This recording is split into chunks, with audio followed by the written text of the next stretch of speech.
NIFLA versus Becerra was a Supreme Court case from 2018 that said that the state of California could not require crisis pregnancy centers, which are pro-life organizations that have what they think are health clinics, what abortion rights advocates say are fake clinics, that the state of California could not force them to tell the people who come in that they are unlicensed facilities and that patients who do want an abortion can get an abortion elsewhere. The interesting thing about this case is that there's a long line of cases where the Supreme Court has said that states can force abortion doctors to say things that they don't want to say.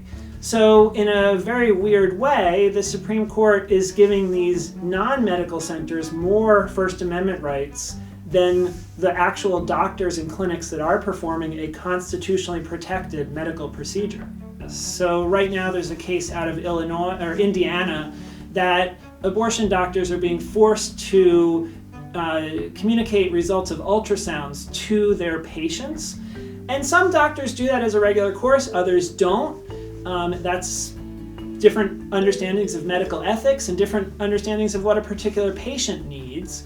But in states where there's a similar requirement that abortion doctors do this when they don't think it's necessary medically, they have challenged these laws as a violation of their First Amendment rights. It's compelled speech for them to have to say this to their patients when they don't want to.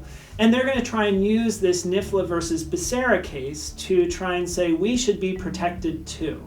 What's going to happen next in this area is that two things. One, states are going to have a much harder time regulating these fake clinics or these pro-life clinics.